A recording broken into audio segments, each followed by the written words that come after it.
Hey guys, it's your girl Creez, and I just want to say welcome to my space, CreezTalk. I just going to jump into it. This is not scripted.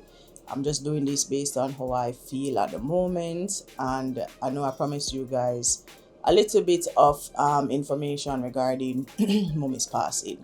Now, a lot of persons been saying that yo, I never know say mother sick and all of that. I appreciate the persons who reached out to me, um, and the persons who have been in my circle from just finding out and just being there supporting me. So let's see. This all started like the pains all started in 2017. Started from a little snip shoulder pain. Thinking that she strained her muscle when she was downstairs hanging up some clothes. So from 2017, mid 2017, 2018, 2019, she been having the pains. We've done multiple x-rays, we've done multiple scans, blood work, all of that, and it never indicated anything. And them said, boy, Mrs. Duval, seems as if you strain a muscle, we're gonna just give you some pain meds. So my mother been taking pain meds from 2017, and to the point where one of her doctors said that, boy, Miss Eva, your pain meds can damage your stomach. And she said, you know what, that's true. My mother started eating differently, up and down, just to make sure that her body was okay.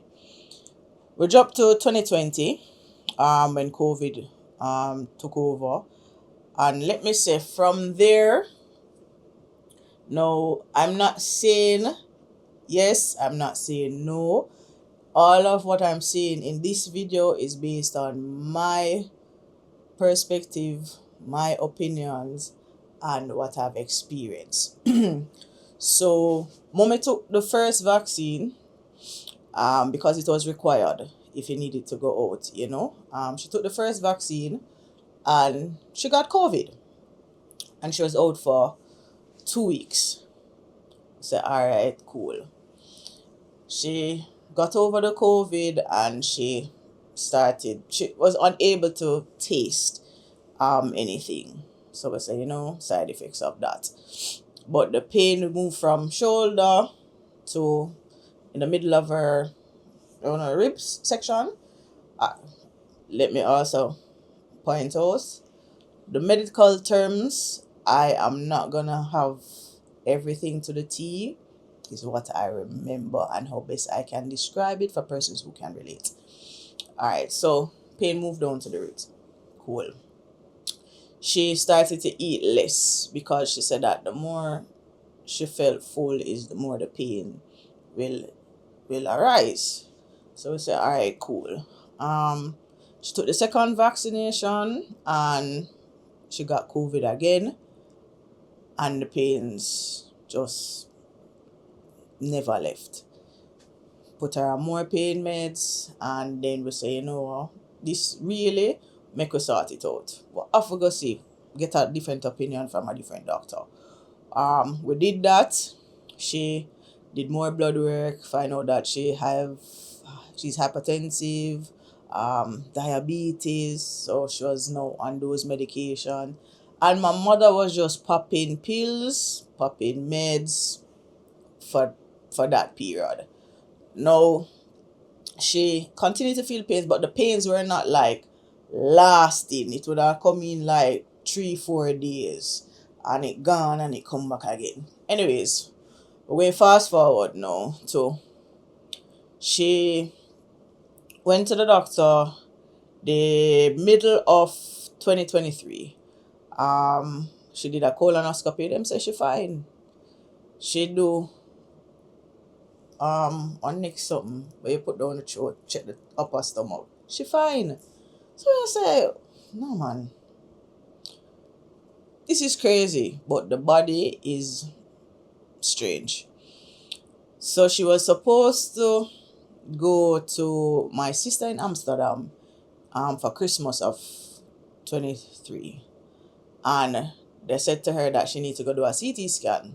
And this was in October. And I said to her, Mommy, go do the trip, and when you come back, we'll do the CT scan.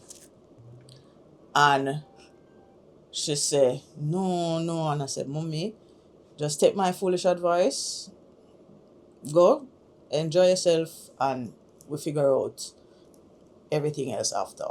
And the reason why I said that to her was if the CT scan came back with a negative result, she wasn't going to go anywhere. Which I'm glad that she did go to Amsterdam and spend some time with my sister. She stayed for a month. When she was there, she was feeling no pain. I give God thanks for that.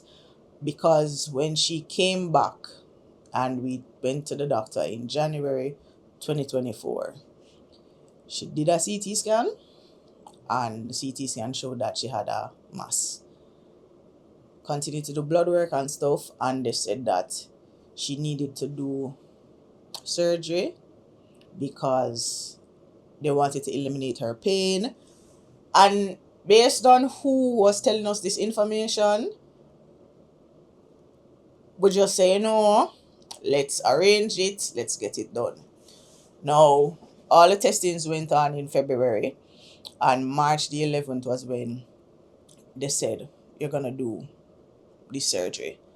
Guys, the more we consulted with doctors, specialists, and everything, is the more my mother was realizing that this is a major surgery. Now, I'm going to just say how I remember it, and I'm not going to get into the details because I just don't think it's just not the time. And I don't think there would ever be a time when I get into the details. But she removed her left kidney, she removed her spleen, she removed a piece of her stomach, and she removed a piece of something else. And let me tell you, when they did the surgery, she was there. It started from 8 a.m. And I got a message at 1 p.m. to say, your mother is good. They took out everything. When they opened up, it was more than what they saw on the scan, but everything good. I'm going to do a biopsy. I said, cool, fine. She was in the hospital for a few days. She came home and she was recovering. When the biopsy came back, it said that, yeah, cancerous. But remember, doctor said, and take out everything. Say, all right, cool. Mommy was recovering, started to move, what you do during recovery. She was eating fine and stuff like that. And guys, let me tell you, my mother did have strength. And like that lady was so strong. And she tell herself, say she gotta get through it.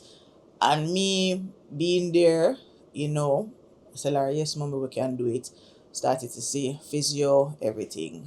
And it's like we got to bed one night, and when we wake up the next morning, it's like we go from here, so downhill. And my mother can't keep down no food, she can't keep down water. We move from solid food to baby food, and nothing. Mother can't use the bathroom. It's like nothing is settling. We buy the enzymes, all of them something there. Nothing. She start vomit. She get weak, and in a split second, it's like, what the hell is happening? I had the doctors on call for any little thing. Message them stuff should go in. So like the checkups from all the surgeries and stuff, the surgery and thing, how she feeling. Guys, I was in a spiral. I never knew myself, and I was trying to manage taking care of mommy, working, and just being in an element where, Christina, you can't fumble, you can't, lose track. You have to stay strong for your mother and stuff. So what I did was I put on the strongest armor. Like I was rock solid. I felt nothing. I was just going with the motions, because I had to make sure that mommy was good. I did that for weeks, for months. And then, guys, let me tell you, it reached a critical situation. Now, my sister came down. She was with mommy. Let me tell you, everything was looking good. We were in the lineup of starting chemo. We saw the doctors and everything, and it's like we're here. We're gonna get the chemo done. Mommy's gonna be a-okay. We beat this, and things just took a drastic turn. And in June, I had to rush her back to the hospital, and ever since June, my mother was there and wasn't getting better, was getting worse. But before I get to the part that, you know, rock us all, is I saw the signs, but I didn't know it was the signs.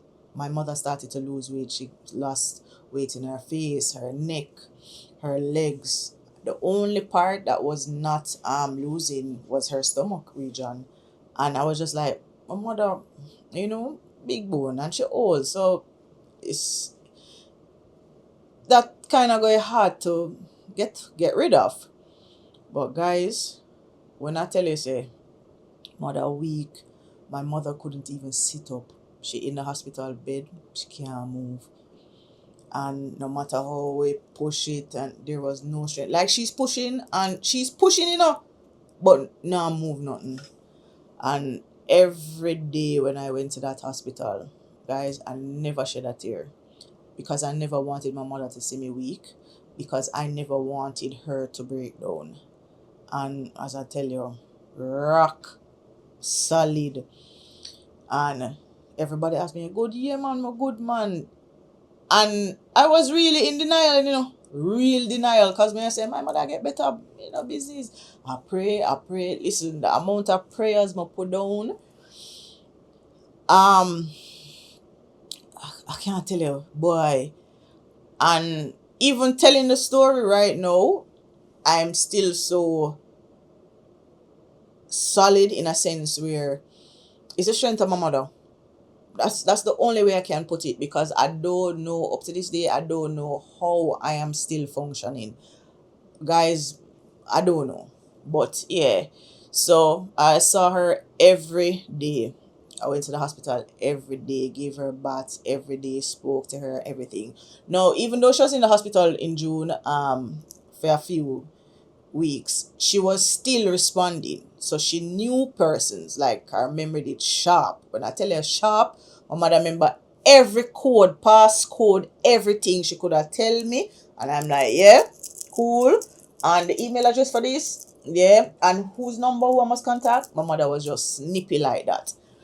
But then she started to shut down, where I think reality for her was when she started seeing her loved ones come to visit her at the hospital.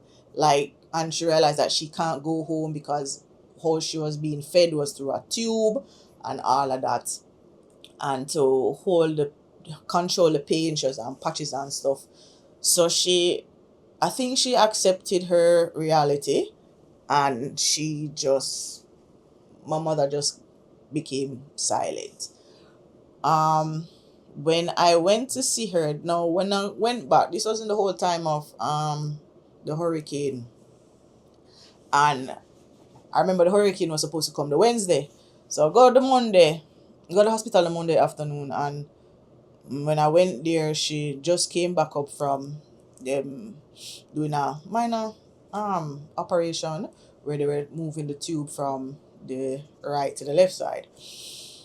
Them hook her up and thing, gave her a bath. Like, it was, that day felt different. And I will break it down in a sense where my mother looked gone, gray. My mother Lily White, she was gray.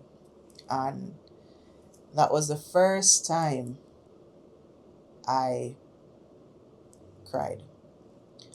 and I felt the tears. My eyes got all blurry, and I cried because I that was the first time I had to admit to myself, your mommy is going, not gone, going. Um, so while she was in the bed, I was fixing her pillows, and the lady gripped my hand. I said, the grip that I got, you see, is when say you do something rude and your parents drape you, or some mommy one up on man and I have to say, mommy, it's me. And she released, and I see she actually turned her head, but she was, as I said, them just bring her up, so she was on medication, so she medicated. And I gave her the longest bed bath that I could. Make sure say she good and everything. And I kiss her forehead, kiss her cheek, tell her that I love her, hold her hand, kiss her hand, and I remember putting my forehead on her lips, and she gently kissed my forehead. Now this is something that she always does when I go to look for her.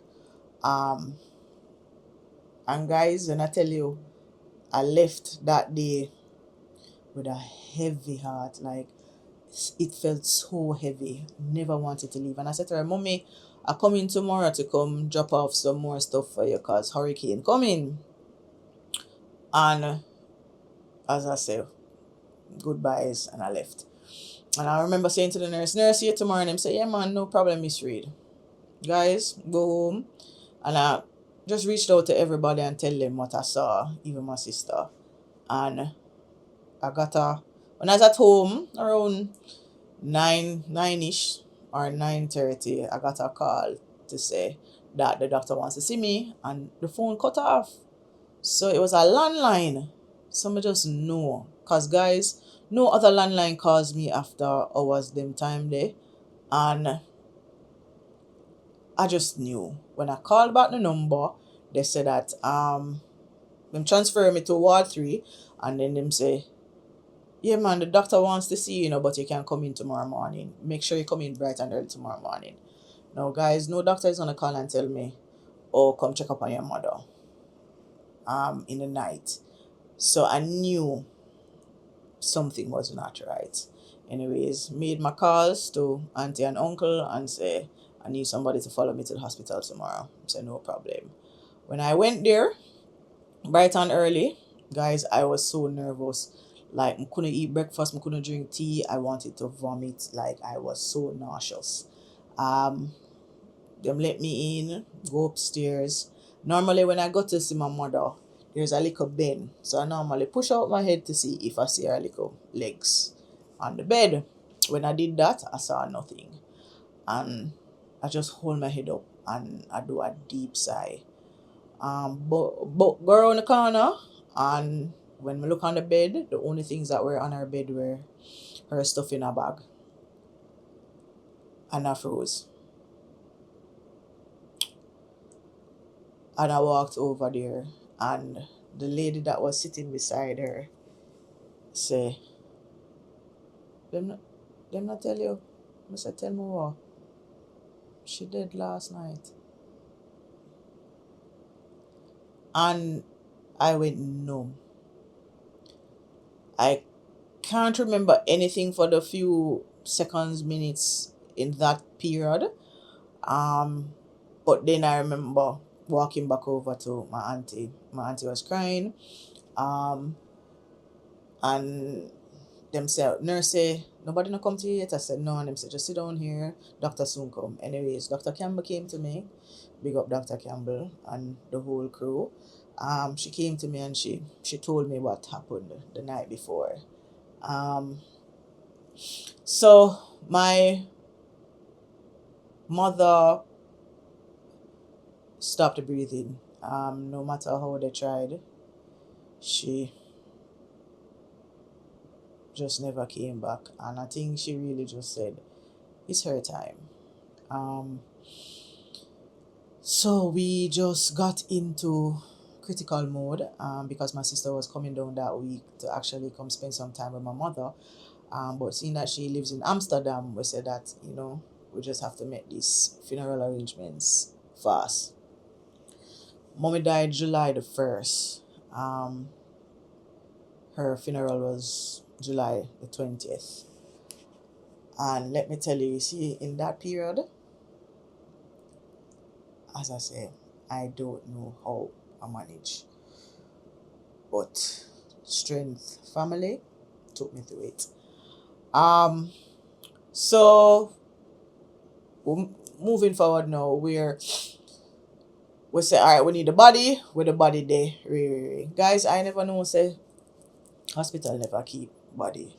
So me all ready for walk out and things. A lucky thing my auntie was there and she called my uncle and him asked the necessary questions, because I would have left the hospital that day and probably go back and bear stress and drama. Anyways, doctor signed up the form for us and everything so we could get the body and stuff. And I had to go and identify my mother. When I tell you, say, go downstairs, and all of this just felt like a movie.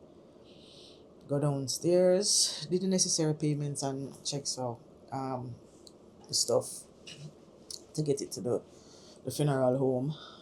Go downstairs, one big place, and the two big door, silver door, them way look like, say, if you touch them you freeze.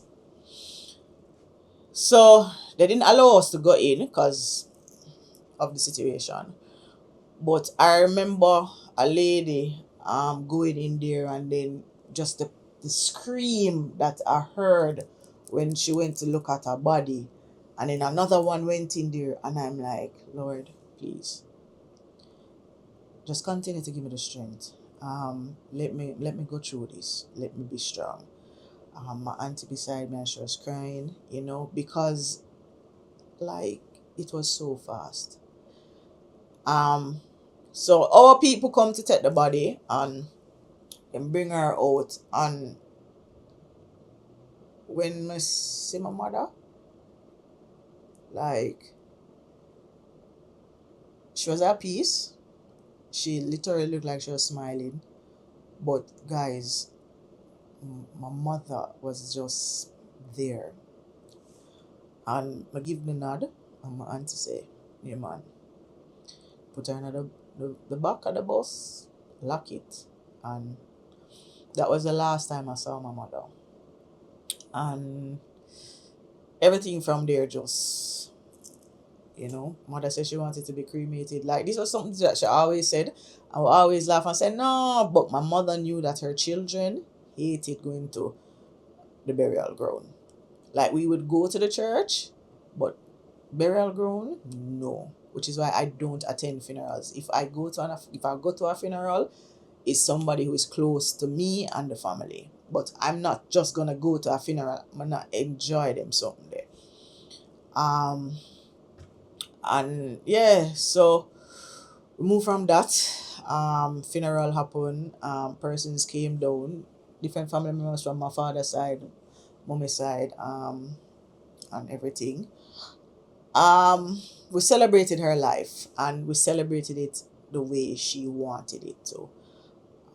But my mother had pancreatic cancer. At the time when we found out it was terminal, and I can't tell persons, oh, look out for this, look out for that, because really and truly, we did everything. We did everything. But I'm not, based on my experience with the whole medical stuff, I blame no one. But it just sucks that when you think about cancer, when I thought about cancer, I really never thought about pancreatic cancer. I always think brain cancer, breast cancer. Them something the way you can see people survival stories and stuff. I say, yeah, cancer, my mother got beat it. But what I can say is grief changes you. And who I who I was last year or a year before, I'm not that person today. I'm empty. I can say that. I'm not okay. But I just have to readjust to my new life.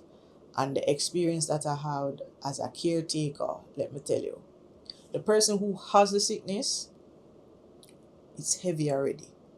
But you see, the caretaker, I can tell you that you get lost in just caring for that sick person. I neglected myself for months. I put on a bag of weight. I wasn't eating properly. I never eat at all. I not sleep. If I do sleep, it's like cat naps and stuff like that. And I was just going around the clock. I even re-injured my leg, and up to this day, it is still affecting me. There were just a lot of changes. But what I can say is, you see, God placed persons in your life for a reason. And I had a solid support system. I I'm just coming to terms with mommy being gone because I was my mother's handbag. Anyway you see my mother, you see me. Anyway you see me, you see my mother. We lived together and now the house is just empty. I have her urn at the front and I do go and talk to her sometimes, just to get into that element when I miss her, but I miss her like every day. I gave away the puppy because the puppy was hers, and like the puppy was depressed. The puppy knew something was wrong, and I couldn't just have her there. It would have break my heart every time to just see her sad she not eat. So I gave her to somebody who right now she's living her best life, and I'm so thankful for that. But out of everything, it's hard losing a parent, somebody you love, somebody that you grew up, and see. But I can say that my mother is at peace. I find comfort in knowing that she's no longer in pain. She's comfortable because seeing her every day deteriorating, it broke me. So even though I'm still broken, with her not being here physically, because I do miss having her conversations, I miss her laughter, her smile, and everything like that. I'm just happy that she's not in pain.